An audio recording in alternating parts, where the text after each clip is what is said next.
오늘 새벽에도 하나님 앞에 나오신 성도님들을 주님의 이름으로 환영합니다. 우리 샘물의 기도로 함께 기도하시겠습니다.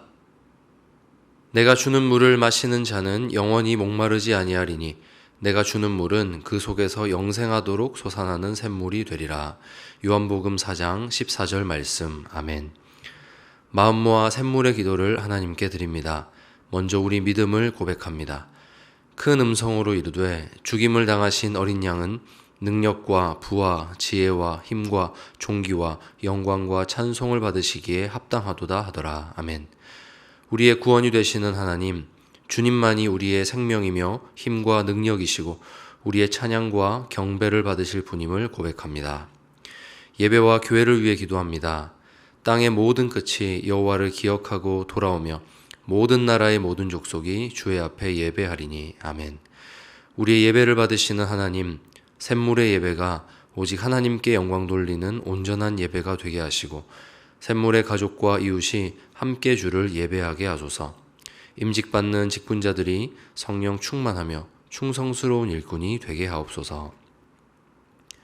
신앙 훈련과 목장을 위해 기도합니다. 너는 진리의 말씀을 옳게 분별하며 부끄러울 것이 없는 일꾼으로 인정된 자로 자신을 하나님 앞에 드리기를 힘쓰라. 아멘. 우리를 진리로 인도하시는 하나님, 샘물의 성도들이 주의 말씀을 배우고 순종하기에 힘쓰게 하시고 날마다 예수님을 닮아가는 주님의 제자들이 되게 하소서. 샘물의 목장이 예수 행복, 예수 사랑으로 사람을 남기는 목장이 되게 하옵소서. 다음 세대와 성도를 위해 기도합니다. 이 백성은 내가 나를 위하여 지었나니 나를 찬송하게 하려 함이니라. 아멘. 우리를 지으신 창조주 하나님, 샘물의 다음 세대들이 하나님을 경외하는 믿음의 세대가 되게 하시고 진학과 취업과 결혼의 길을 열어주시며 이 시대를 섬기는 일꾼이 되게 하소서. 몸과 마음이 연약한 성도들을 치유하시고 성도들의 필요를 넉넉히 채워주옵소서. 선교와 나라를 위해 기도합니다. 땅의 모든 끝이여 내게로 돌이켜 구원을 받으라. 나는 하나님이라 다른 이가 없느니라. 아멘. 구원의 하나님, 샘물의 불신 가족과 이웃이 주께로 돌아오게 하시고 샘물의 선교사들을 통해 열방이 주께로 돌이키게 하옵소서. 어둡고 혼란한 시대에 이 나라의 갈 길을 인도하시고 주님의 공의와 정의로 다스려 주옵소서. 오늘도 우리를 사랑으로 인도하시는 예수님의 이름으로 기도합니다. 아멘. 오늘 함께 보실 하나님 말씀은 갈라디아서 3장 19절에서 25절까지 말씀입니다. 그런즉 율법은 무엇이냐? 범법함으로 더하여진 것이라.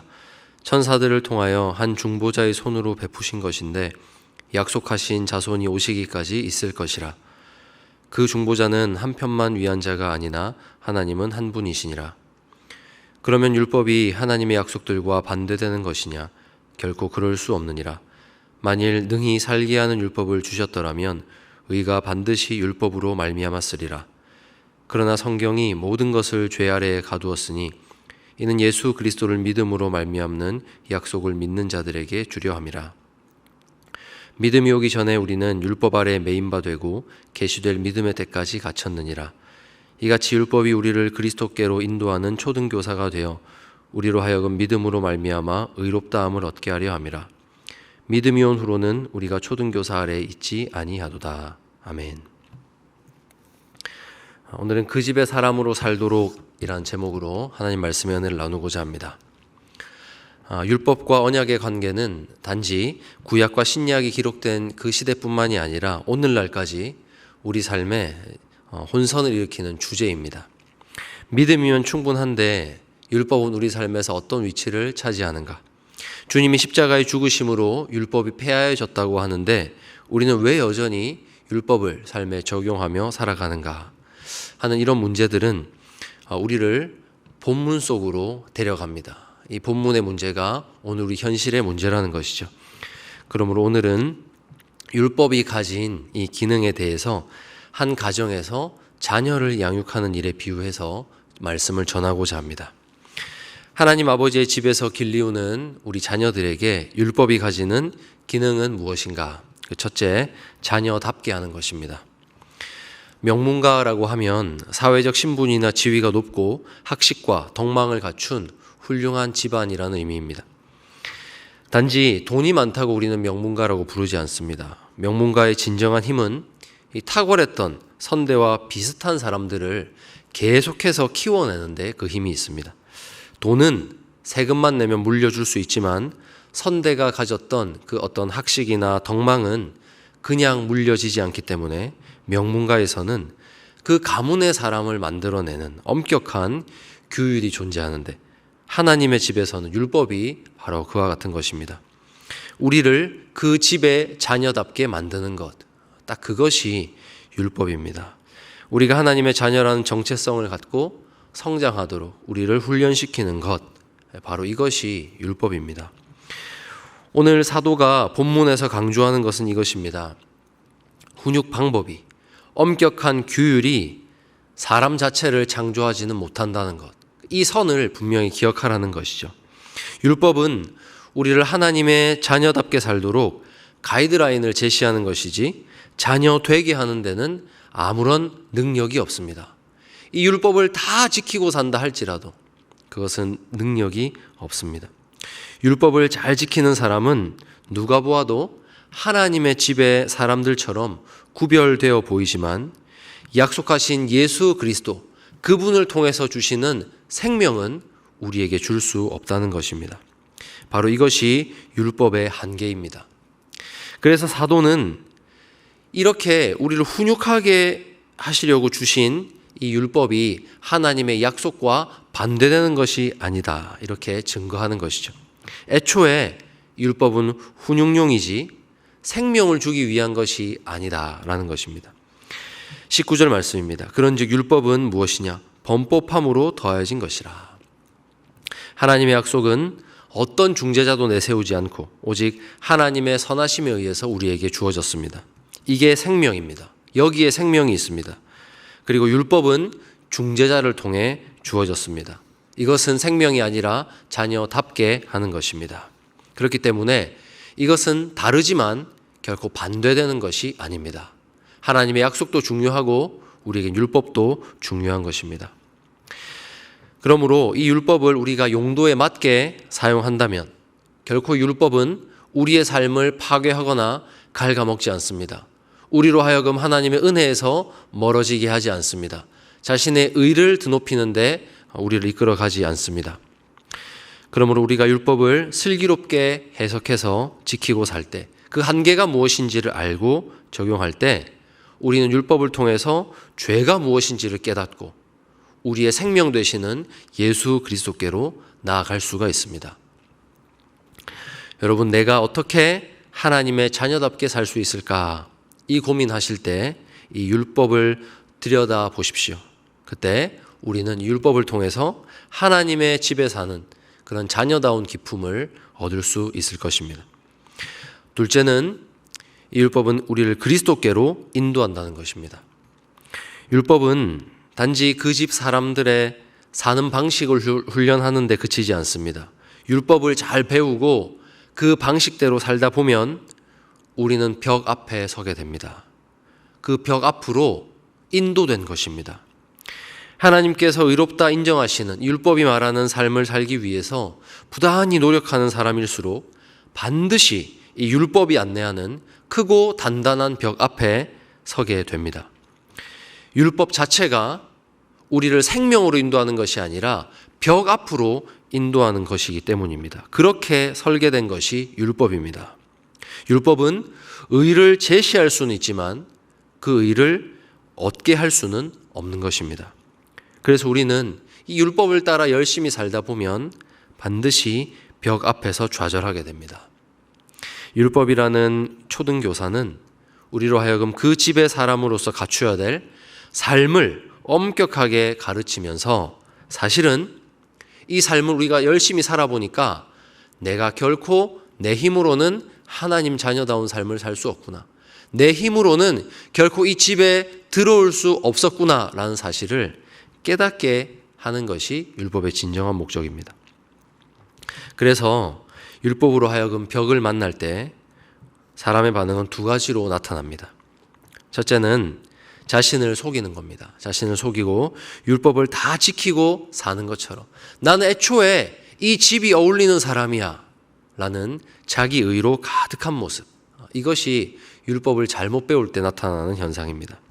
그런데 이 율법으로 벽 앞에 인도되어서 하나님이 원하시는 바른 반응을 하는 사람은 어떤 사람입니까? 하나님 도저히 안 됩니다. 하나님이 율법을 제가 열심히 지키고 살아보려 했는데 하나님 저의 힘으로는 도무지 안 됩니다. 하나님 저는 이 집에 어울리는 사람이 아닙니다. 솔직하게 자신의 죄를 고백하는 것입니다. 율법은 우리를 안내하는 이 종착 지점에서 우리로 하여금 이 율법 너머에 있는 것을 얻도록 우리를 인도하시는 구원자, 그 예수 그리스도를 바라보는 반응을 유도하는 것입니다. 하나님께서는 율법을 주시고 그것을 지키게 하심으로써 바로 이 벽 앞에 우리를 세우시고 보내주시마 약속하신 그 믿음이 오기까지를 기다리게 하십니다. 23절 말씀입니다. 믿음이 오기 전에 우리는 율법 아래에 매인바 되고 계시될 믿음의 때까지 갇혔느니라. 지금 사도가 표현하고 있듯이 이 율법이 만들어내는 매임과 갇힘은 하나님의 자녀로 하여금 그리스도를 찾게 하고 그분에게로 인도하는 율법 자체가 갖고 있는 성격입니다. 사람이 율법에 의해서 매이고 갇히지 않는다면 그 누구도 그리스도의 필요성을 느끼지 못할 것입니다. 율법은 애초에 의를 창조하기 위해 주어진 것이 아니라 모든 사람을 죄 아래에 가두면서 우리의 실존을 보게 하면서 그 너머에 계신 예수 그리스도를 바라보게 하기 위해서 주어진 것입니다. 그러니 이 율법으로 말미암아 내가 이것을 잘 지킨다고 자랑하는 자가 있다면 그 사람이 복음의 대적입니다. 그 사람이 벽 앞에서 하나님이 기대하시는 회개라는 반응이 아니라 스스로의 의로 만족하고 하나님을 속이는 회칠한 무덤과 같은 사람입니다. 비록 본문이 율법에 대해 말할 때 부정적인 뉘앙스가 물씬 느껴집니다. 하지만 사도는 율법을 결코 부정적인 것으로 보지 않습니다. 오히려 그것의 쓰임새를 잘 알기 때문에 그 명확한 한계를 언약에 대비시켜서 복음의 영광을 나타내려다 보니까 율법이 마치 안 좋은 것처럼 부정적인 것처럼 보일 뿐입니다. 그러므로 복음은 좋은 것이고 율법은 악한 것이다. 이렇게 선을 긋는 것은 성경이 원하는 것이 아닙니다. 하나님의 자녀가 되는 일은 약속이 감당하는 것이고 자녀다운 삶을 살도록 훈육하는 일은 율법이 감당하는 것이다. 우리가 이렇게 이해하면 되는 것입니다. 사랑하는 여러분, 우리는 진공 상태에서 그리스도께로 바로 가지 못합니다. 우리가 믿음에 이르기까지 우리는 반드시 기다림이 있어야 합니다. 그 기다림에 있어서 율법이 우리를 가르치고 우리를 찌르고 가두고 매이게 해서 갇히게 하여서 우리로 하여금 오라 나는 공고한 사람이로다. 이 사망의 몸에서 누가 나를 건져내랴 라고 고백할 때까지 우리를 기다리게 하는 것입니다. 여러분, 이런 고백 없이 누가 예수님께 나올 수 있었겠습니까? 우리가 율법을 준수하는 것으로 말미암아 내 의로 충만해지지 않고 그것으로 오히려 찔림을 받고 절망하여 주님하고 엎드리게 된다면 율법은 율법으로서의 기능을 다하는 것입니다. 예수님 안에서 더 이상 우리를 가두고 매이게 하지 못하는 율법은 쓰임새에 맞게만 쓴다면 오늘에도 거룩하고 변함이 없는 하나님의 말씀으로서 우리를 하나님의 집의 자녀로 그 집의 사람으로 우리를 양육하는 귀한 말씀입니다. 디모데후서 3장 16절의 말씀은 분명히 율법을 포함하고 있음을 기억해야 합니다. 모든 성경은 하나님의 감동으로 된 것으로 교훈과 책망과 바르게 함과 의로 교육하기에 유익하니. 아멘. 이제 말씀을 맺습니다. 이런 명확한 사용법이 있는 율법임에도 불구하고 우리가 율법을 잘 지켜서 구원받는다는 이 거짓에 속는 이유가 무엇입니까? 그것은 율법을 잘 지킬 때 만들어내는 이 삶의 힘이 너무 강력하기 때문입니다. 만약 이 성경이 말하는 율법을 철저히 준수하는 사람이 우리 앞에 있다면 우리는 그에게 고개를 숙일 수밖에 없을 것입니다. 그 절제되고 훈련된 신앙생활, 그런 사람의 삶에서 풍겨지는 그 기품과 카리스마에 압도되고 아마 존경심이 우러날 겁니다. 내면의 변화와 상관없이 율법을 겉으로만 잘 지켜도 그 집의 사람처럼 보이게 하는 효과가 너무 강력합니다. 그래서 많은 사람들이 오늘 사도가 경고하는 이 함정에 빠지고 마는 것이죠. 사랑하는 여러분, 우리는 왜 하나님을 예배합니까? 하나님께서 안식일을 기억하여 거룩히 지키라 명하셨기 때문입니다. 그렇다면 예배는 율법 때문에 드리는 것입니까? 하나님 자녀이기 때문에 드리는 것입니까? 제가 이 자리에서 예배 드려야 천국 간다 한다면 그것은 복음의 진리를 가리는 행위일 것입니다. 여러분 잘 이해하시기 바랍니다. 예배 안 드려도 천국 갑니다. 예수님을 믿으면 예배 안 드려도 천국 갑니다. 우리가 얻은 영생은 취소되지 않습니다. 그러나 우리가 하나님을 왜 예배합니까? 그것이 하나님을 기쁘시게 하는 일이라고, 하나님께서 그 일을 우리에게 원하신다고 성경이 가르쳐 주었기 때문입니다. 율법이 우리를 가르쳤기 때문입니다. 이렇듯 믿음 안에서 율법은 우리를 의의 길로 인도합니다. 사랑하는 성도 여러분, 여러분 구원을 위해서 무언가 더 해야 한다는 그런 강박이 있으십니까? 그렇다면 여러분도 모르게 여러분을 잠식하고 있는 거짓 복음을 떨쳐버리시기 바랍니다. 하지만 여러분 마음속에서 내가 하나님을 너무 사랑해서 내가 하나님을 기쁘시게 하는 삶을 살고 싶다 하는 마음이 있으십니까? 여러분의 고민이 생명 자체가 아닌 삶에 대한 것이라면 우리로 하여금 선악을 분별하고 그 집에 사람답게 살도록 양육하는 가정교사인 율법을 배우시기 바랍니다. 오늘날 사도가 가르치는 이 율법의 한계를 명확히 인식하여서 저와 여러분의 삶이 우리 아버지의 영광에 그 위대하심에 누가 되지 않는 그 집의 사람으로 살도록 율법의 귀한 가르침을 받아서 거룩한 삶을 살아가는 우리 모든 성도님들 되시기를 우리 주님의 이름으로 축원합니다. 이 시간 말씀을 생각하면서 함께 기도하겠습니다. 하나님, 오늘 저에게 지혜가 필요합니다.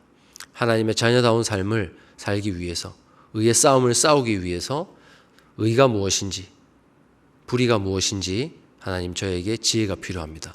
하나님의 율법, 이 하나님의 말씀을 통해서 저에게 지혜를 가르쳐 주시옵소서. 우리 함께 합심해서 기도하시겠습니다.